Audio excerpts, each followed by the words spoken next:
Jim Campbell, Madoff Talks, uncovering the untold story behind the most notorious Ponzi scheme in history.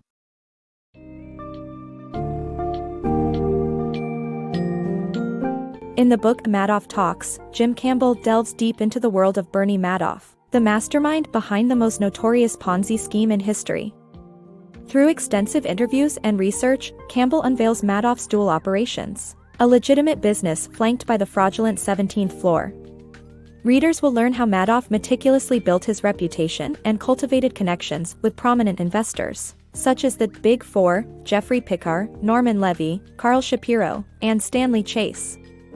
This intriguing story explores Madoff's perplexing personality and how he artfully deceived regulatory bodies like the Securities and Exchange Commission during his decades-long scam.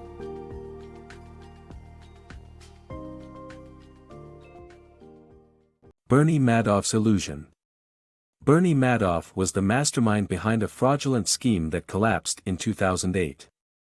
His clients believed they had invested $64.8 billion, but the investments were fake. Madoff had just $287 million in the bank. The scam relied on two operations, a legitimate one and a bogus one.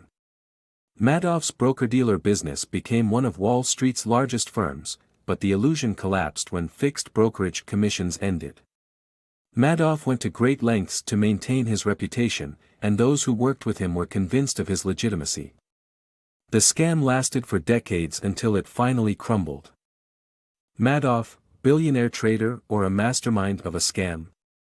Bernie Madoff could have been worth billions through his successful legitimate business. However, to protect his Ponzi scheme, he couldn't sell it as it would invite scrutiny. Madoff's trading operation had a unit called the 17th floor, which fabricated trades.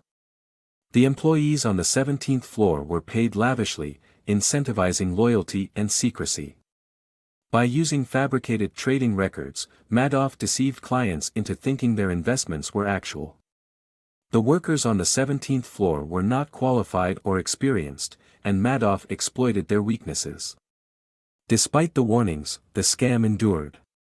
By the time the scandal became public, those involved had acquired extravagant assets. Madoff's path to Ponzi.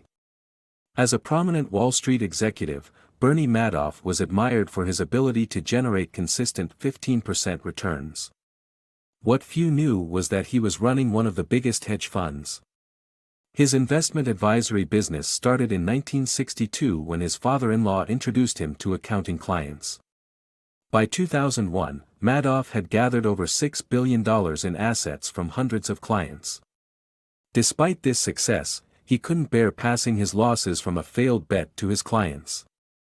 Eventually, he turned to a Ponzi scheme, leading to his downfall. Madoff's enablers. The infamous Ponzi schemer, Bernie Madoff, was not alone in his crimes. However, 4 of his enablers proved to be especially crucial in his fraud. Jeffrey Pickard, an accountant, was both a co-conspirator and a client of Madoff. He had blackmailed Madoff with his knowledge of the scam and had deposited a staggering $279 million with Madoff. Carl Shapiro, a garment industry titan, had a personal connection to the Madoff scheme through his son-in-law and recruited new investors from a Palm Beach country club. Norman Levy was a commercial real estate investor whose account value grew to $1.5 billion. After his death, Madoff stole $250 million from Levy's estate. Stanley Chase was the smallest investor among the Big Four. He was a manufacturer of children's clothing. Though none of these individuals were ever criminally charged, they played a key role in the continuation of Madoff's fraudulent scheme. The book portrays Madoff not as a one-dimensional sociopath, but as a tragic figure who was enabled by those around him. Madoff's massive fraud. In this book, Madoff's Ponzi scheme is the highlight. Madoff claims he became a Ponzi scammer after experiencing losses of $2 billion, a double-cross deal in 1992. However, it is evident that Madoff's fraudulent activities were ongoing far before that. Dubious stock trading details were concealed by Madoff's convoluted and fake trading algorithm called split-strike conversion. By claiming to employ sophisticated tactics, Madoff managed to mislead investors.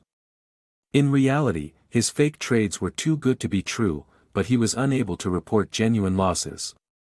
Eventually, Madoff's Ponzi scheme drained $64 billion from his investors, leading to a 150-year jail time for several charges, including securities fraud and investment fraud. The book highlighted Madoff's tactics and manipulations used to defraud investors while unraveling his story of deceit.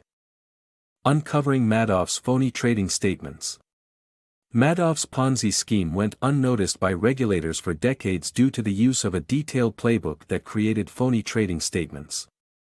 The Securities and Exchange Commission, SEC, investigated Madoff 5 times, but failed to ask simple questions such as whether trades even occurred or with whom he traded.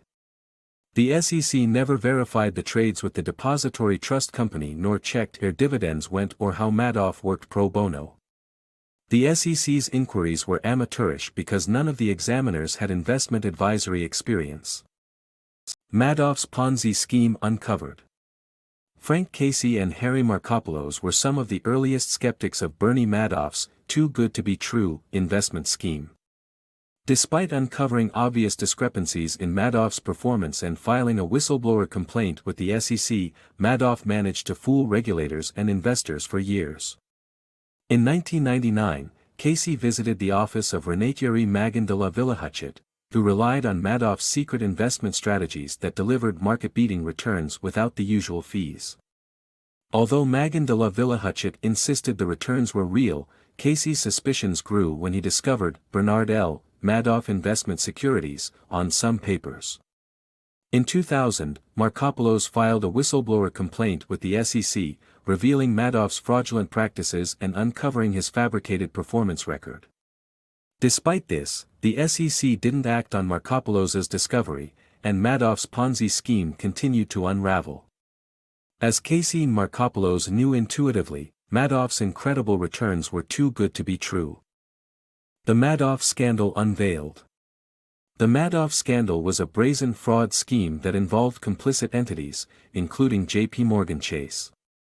Despite the suspicious nature of Madoff's activities, the bank didn't ask any questions. The due diligence expert, Dr. Stephen Pomerantz, confirmed the inconsistencies in Madoff's performance, revealing that one mutual fund showed routinely lower and volatile returns than Madoff's fabricated ones. Madoff used check kiting to steal millions in interest from Chase over the years and had as much as $5.6 billion in his account, more than required for expenses. Madoff denied destroying any evidence and claimed that Chase must have known about the fraud. Madoff, Family Tragedy and Wall Street Betrayal. In the book, the author sheds light on Bernard Madoff, who built a double life through compartmentalizing, becoming Wall Street's great criminal mastermind. Madoff's family, wife Ruth and sons Mark and Andrew, benefited from the scam but with no knowledge of it. Arrested and in prison, Madoff's elder son took his life 2 years later while his younger son died of cancer a few years later. The book is a story of family tragedy and betrayal in Wall Street.